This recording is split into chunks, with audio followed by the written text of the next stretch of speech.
President-elect Trump just called out the act of pure evil that happened in New Orleans. Watch. As we continue to cover a vehicle ramming attack that has occurred on Bourbon Street in New Orleans, we just got a statement from President-elect Trump on the New Orleans attack. He says, quote, "When I said that the criminals coming in are far worse than the criminals we have in our country, that statement was constantly refuted by Democrats and the fake news media, but it turned out to be true.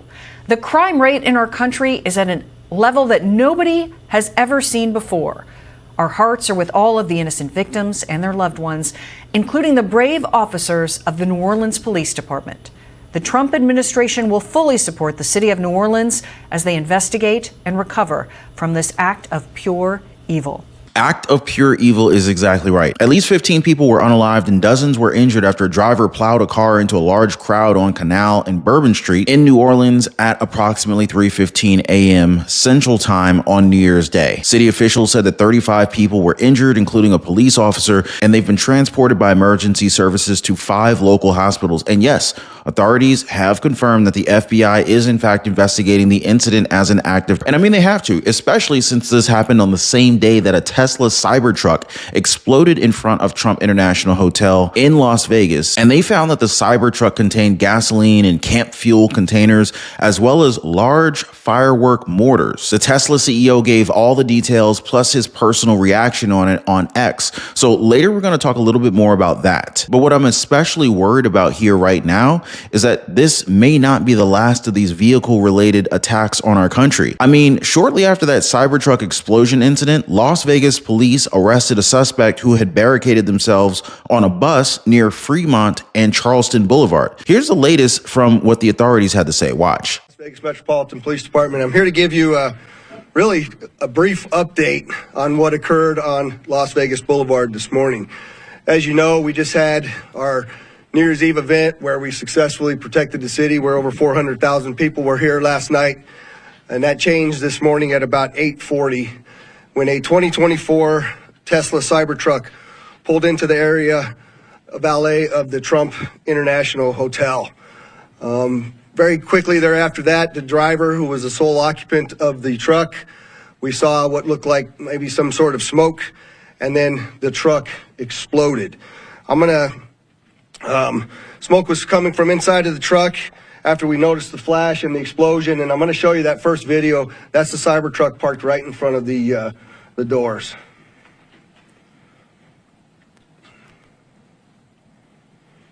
Can you play that again, Carlos?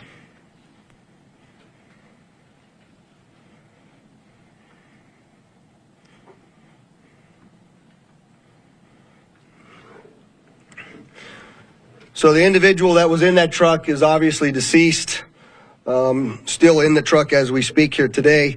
Our fire department folks, Engine 12, a number of others, you'll hear from one of the fire chiefs here in just a moment, arrived very quickly along with my officers. And obviously we knew that we had a much larger event than just a vehicle fire. And so there's going to be a drone video that plays to my left again.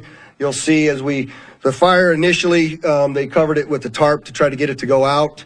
Once the fire went out through the suppression efforts of the fire department, you'll see some of the evidence in the back of the vehicle. So those are gasoline canisters. They are camp fuel canisters and large firework mortars.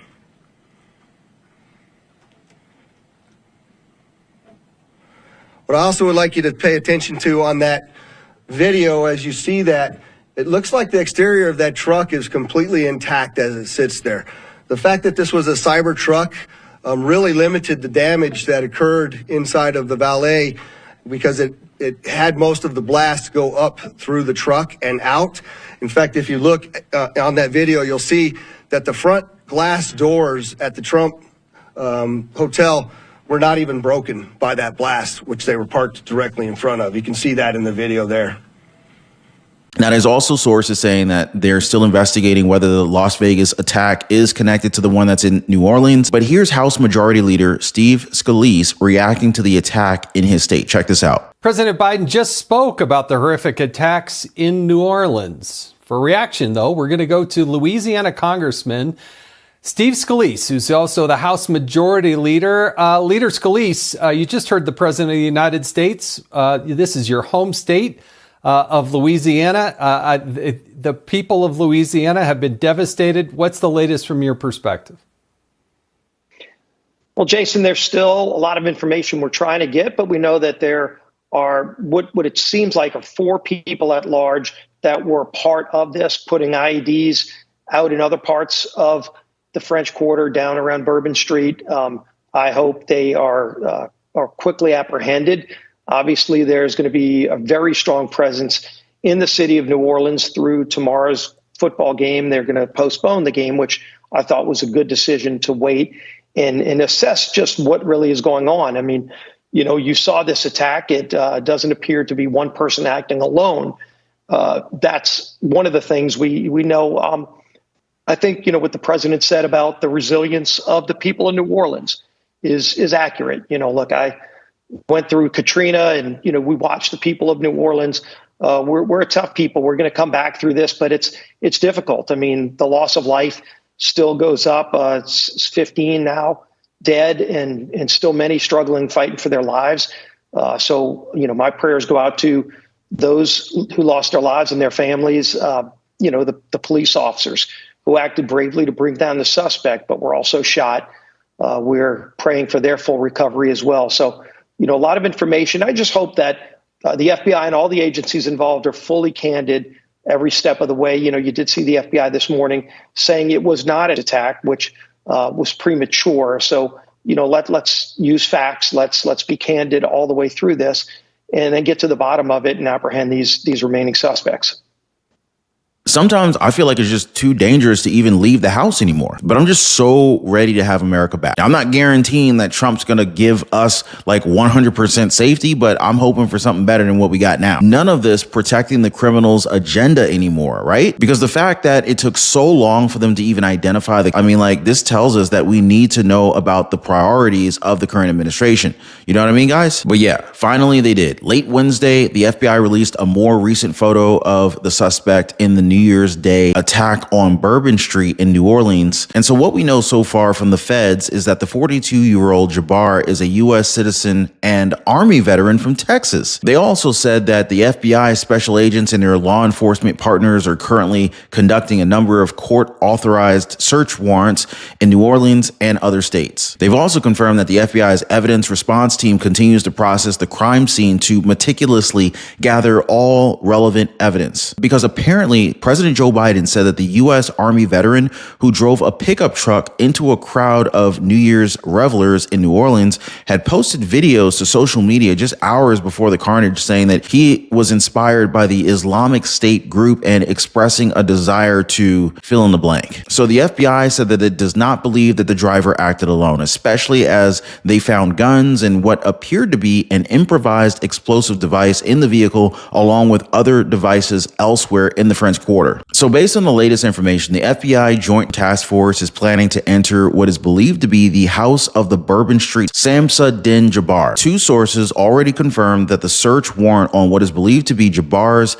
Harris County home has been signed. They've also said that they're moving slow and methodically due to the suspected explosive devices on the property. Scary stuff, guys. Definitely makes sense to move slowly. You wouldn't want to open up the door and get blown up or anything like that. But this may lead to additional clues on possible accomplices or even a bigger network at work here on U.S. soil. Now, according to the FBI, at this time, no arrests have been made, and the FBI personnel will be at the scene for several more hours. But they do caution members of the public to continue to avoid the area, and a temporary flight restriction has been implemented. I mean, we're talking a full hands-on-deck situation here, guys. Throughout the standoff, the FBI deployed the FBI SWAT team, crisis negotiators, special agent bomb technicians, tactical operations center, evidence response team, and a group of investigators, as it should be. Because did you guys know, apparently Jabbar even jumped out of the vehicle and opened fire on the police after hitting the crowd on New Year's Day. Other details from the FBI statement: he was driving a Ford pickup truck, which appears to have been rented, and we're working to confirm how the suspect came into possession of the vehicle. An ISIS flag was located in the vehicle, and the FBI is working to determine the subject's potential associations and affiliations with organizations. Weapons and a potential IED were located in the subject's vehicle. vehicle. Other potential IEDs were also located in the French Quarter. And like I mentioned earlier, guys, Jabbar was a veteran who served in the U.S. Army. This is really stunning. FBI Special Agent in Charge Aletha Duncan said that they believe that he was an honorable discharge, but they're working through this process to figure out all this information. Former FBI agent Chris Swecker also shed some light on the attack as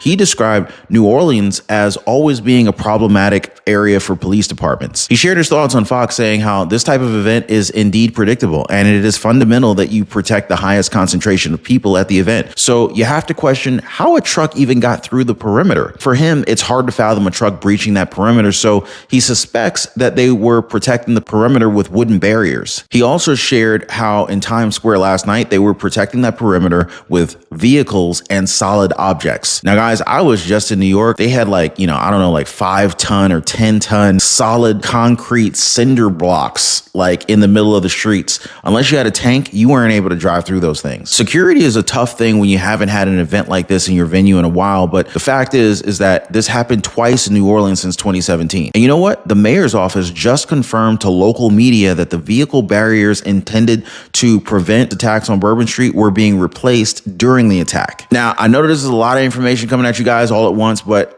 I think the more we know, the better, right? This is what a Biden-Harris America looks like, folks. January 20th, it just can't get here fast enough if you ask me. But what about you guys? You feel like you're ready to move on from this administration? Drop a quick yes or no in the comments down below, guys. Let me know your thoughts. And if you appreciate the information that we're sharing with you guys, you can show the video some love by lighting up the like button and hitting that subscribe button as well. Appreciate that. That way you guys could stay updated and we can also grow our YouTube channel here. It's a win-win. All right, so let's get back to it. So from New Orleans, let's move our discussion to Las Vegas, where another possible attack took place. A Tesla Cybertruck exploded in front of Trump International Hotel, Las Vegas, one person and injuring 7 others. They revealed that the vehicle contained gasoline and camp fuel containers as well as large fireworks mortars, meaning that this was definitely no accident. Las Vegas Sheriff Kevin McKill, he said that the investigators know who rented the Cybertruck, which was acquired in Colorado, though they're not prepared to identify that person without 100% certainty. So McKill also said that investigators were able to trace the truck through Tesla charging stations. License plate readers in Las Vegas first detected the vehicle at about 7:30 a.m. And McKill said that it traveled up and down Las Vegas Boulevard before pulling into the Trump Hotel valet area. Within 15 to 20 seconds of pulling up to the hotel, the vehicle exploded. What they didn't foresee was how the Tesla Cybertruck was built. Now, according to McKill,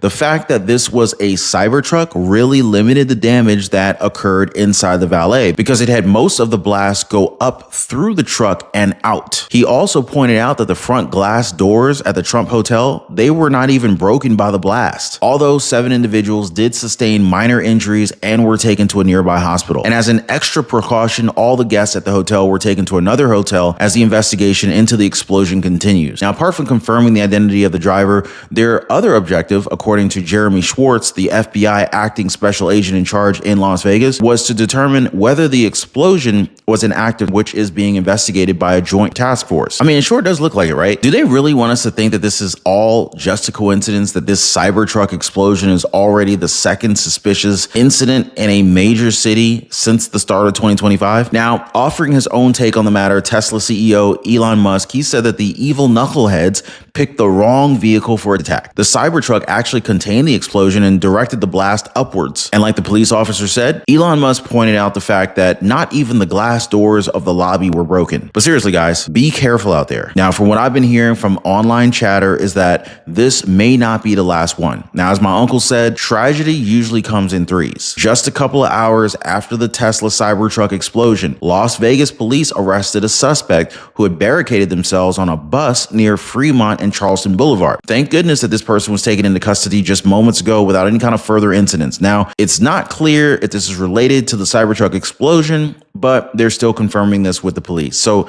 yeah, guys, keep your ears close to the ground these days, especially before Trump's inauguration day. They may be ramping up these attacks before the new administration can come in and drain the swamp. You know what I mean? Drop a quick yes in the comments down below. Hit the like button if you guys are catching what I'm putting down. And if you guys think more like-minded people should know about this possible attack network on US soil, then feel free to share this video with them. We definitely welcome all kinds of input right here on the channel. More on this and all the news that matters to you guys in the next one. Make sure you guys are always subscribe to the channel, have your notification turned on. Thanks so much for hitting the like button and subscribing to the channel. By the way, speaking of, you'll actually see some of our suggested videos at the end of this one. Make sure to check those videos out coming up. And as always, appreciate you guys watching and liking. We'll see you next time.